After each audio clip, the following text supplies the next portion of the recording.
Afternoon friends. এখন যেটা আমি বানাবো পনির কোফতা। আচ্ছা, এটা বানাতে গিয়ে আমি একটুখানি অন্যরকমভাবে করছি, যেরকম মালাই পনির হয় ওই ধরনের না, আমারটা অনেক রকম মশলা যাবে।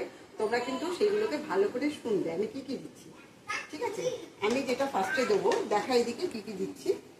ফার্স্টে এখানে পনির আছে, পনিরটাকে আমি গ্রেট করে নিচ্ছি, আর একটু আদা আমি গ্রেট করে নিচ্ছি, এটাকে আমি এর মধ্যে দিয়ে দিচ্ছি। পনিরটা হচ্ছে প্রায় 150 গ্রাম, না সরি ভুল বললাম, 250 গ্রাম পনির আছে এখানে, ঠিক আছে? আচ্ছা, আলু সেদ্ধ একটা বড়, কারণ পনিরের নইলে টেস্ট পাবো না।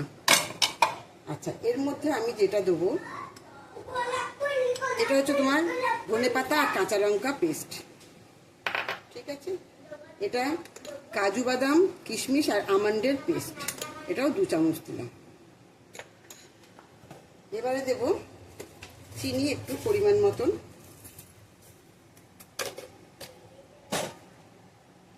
আর দেব নুন, সেটাও পরিমাণ মতনই।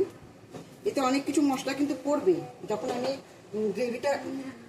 আমি গ্রেভিটা করব তখন অনেক রকম মশলা কিন্তু এর মধ্যে পড়বে, তোমরা একটু মন দিয়ে শুনবে, ঠিক আছে? আচ্ছা, এবার যেটা আমি দেবো এদিকে দেখা, এবারে আমি যেটা দিচ্ছি আমি দেব 2 চামচ আটার গুঁড়ো। এটা তোমরা বাইন্ডিং এর জন্য যেরকম লাগবে সেরকম থেকে, আমি এখন আপাতত 2 চামচ দিয়েছি। দিয়ে এটাকে আর একটা জিনিস দেবো, ডিম, একটা ডিম। ডিম ছাড়াও করতে পারো যদি একেবারে নিরামিষ করবে। আমি এখানে ডিমটা দিলাম, কি হয় না, ডিমটা দিলে আরো বেশি ফোলে, পনিরগুলো ভালো করে ফুলবে, মানে কোফতাটা ভালো করে ফুলবে, ওতে আরো টেস্ট ভালো হয়, ওই জন্য আমি ডিমটা দিচ্ছি। ডিম ছাড়াও তোমরা করতে পারো। আমি এখানে কর্নফ্লাওয়ারটা ইউজ করছি না, শুধু আটার গুঁড়ো দিয়ে করছি। আটাটা দিলে কি এটা স্বাস্থ্যের পক্ষেও ভালো, ঠিক আছে? এবার তোমরা দেখো আমি কি করে কি করি। পনিরগুলোকে আমি সব কোফতা করে বানিয়ে নিয়েছি, গোল গোল করে মেখে ভালো করে ওটাকে। আর এদিকে আমি কড়াইয়ে তেল দিয়েছি, এটা গরম হওয়ার জন্য। যতক্ষণ না গরম হচ্ছে ততক্ষণ আমি ওয়েট করব। তেলটা গরম হতেই আমি কোফতাগুলো এক এক করে এবার দিয়ে দেবো। হালকা গরম হবে, এবারে খুব বেশি কিন্তু গরম করবে না তেলটাকে আগে থাকতে, তাহলে পুড়ে যাবে। এবার আমি পনিরগুলোকে এক এক করে দিয়ে দিচ্ছি। দেখো পনিরগুলো কিন্তু আমার ভালো করে ভাজা হয়ে গেল। কোফতাটা এরকম লাল লাল করে ভেজে নেবো সবগুলো, ঠিক আছে? তারপর তোমাদের দেখাচ্ছি। তারা কোফতাগুলো সব ভেজে তুলে নিয়েছি। এবার আমি কড়াইয়ের মধ্যে ওই তেলের মধ্যে ছোটো এলাচ, দারচিনি, লবঙ্গ ফোড়ন দিলাম। একটা টমেটো, বড় টমেটো আমি পেস্ট করে নিয়েছি, আমি দিয়ে দিলাম এটা তেলের মধ্যে। আর দিলাম এখানে আমি ধনেপাতা আর কাঁচা লঙ্কা বেটে রেখেছি, ওটাও দিয়ে দিলাম। আর কাজু কিশমিশ আমন্ডের পেস্টটাও আমি এর মধ্যে দিয়ে দিলাম। দিয়ে এবার এটাকে ভালো করে কষবো। আর একটা কথা, আদার সঙ্গে কিন্তু মানে টমেটোর সঙ্গে আমি কিন্তু 1 টুকরো আদাও বেটে নিয়েছিলাম। নিয়ে আমি এবার এটাকে ভালো করে এবারে কষবো।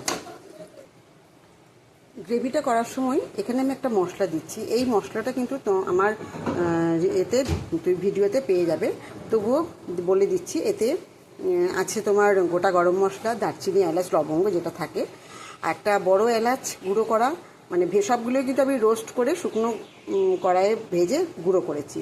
আচ্ছা, এর মধ্যে দিয়েছি মৌরি গুঁড়ো, জিরে, মানে মৌরিটাকেও ভেজে নিয়েছি, সব একসঙ্গে সমস্ত জিরে, মৌরি, গোটা গরম মশলা। আচ্ছা, তারপরে এতে ধনে, এই কটাই মশলা দিয়ে ভালো করে এটাকে, আর শুকনো লঙ্কা দিয়ে ভালো করে ভেজে শুকনো খোলায় আমি গুঁড়ো করে নিয়েছি। নিয়ে আমি এটা কিন্তু একটা কৌটো করে সবসময় রেখে দিই ফ্রিজে। এই দেখো আমার এই কৌটোর মধ্যে থাকে। এই 1 চামচের থেকে আর একটু দিলাম বেশি, দিয়ে এবার এটাকে ভালো করে মেশাবো। এটা কিন্তু ভীষণ ভালো সুগন্ধ হয়। তোমরা এই মশলাটা কিন্তু মাংসের মধ্যেও দিতে পারো, খুব ভালো একটা সুগন্ধ। দেখবে যে কৌটোর ঢাকাটা খোলার পরেই সুগন্ধটা বেরোয়। আচ্ছা, এবার দিচ্ছি পরিমাণ মতন নুন। জানি না কেমন খেতে হবে, নিজের মাথা থেকে এইটা আইডিয়াটা করেছি, জানো তো? আমার এরকম আইডিয়া বেরোয় টুকটাক, সব কিছু সবার দেখেটা করি না আমি। আর এই ধনেপাতাটা জানি না দেয় কি না, আমি আমার মতন মনে হলো দিয়ে দেখি, একটু নতুনত্বের চেষ্টা করি, তাই করলাম। চিনিটাও দিয়ে দিলাম পরিমাণ মতন, দিয়ে এবার আবার এটাকে ভালো করে মিশিয়ে নেব। এইবারে দেবো 2 চামচ টক দই। এইবারে এটাকে ভালো করে মিশিয়ে নিলাম। দেখো যখন মশলাটা পুরো কষা হয়ে গেছে, ওপরে তেলটা কিন্তু পুরো ভেসে উঠেছে। হ্যাঁ, এইবারে এই অল্প গরম অবস্থায় আমি ক্রিমটা দিয়ে দেবো। ক্রিমটা দিয়ে আবার এটা ভালো করে নাড়াচ্ছি। ক্রিম যদি গরম অবস্থায় মানে ফুটন্ত অবস্থায় দাও তাহলে কেটে যাবে, যেহেতু দই দেওয়া আছে কেটে যাবে। এইবার এটাকে আমি ভালো করে ফোটাবো। এবার আমি জল দিয়ে দিলাম।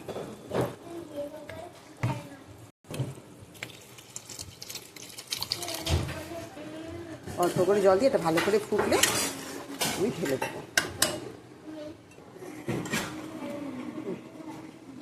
রেডি। এবার ওপর দিয়ে কোপ্তাটা ওপর দিয়ে ছড়িয়ে দেবো। কেন কোপ্তাগুলো দিলাম না, দিলে কি হবে না গলে যেতে পারে, সেই জন্যে নরম হলে ভেঙে যাবে, তাই জন্য ওপর দিয়ে গ্রেভিটা ছড়িয়ে দিচ্ছি।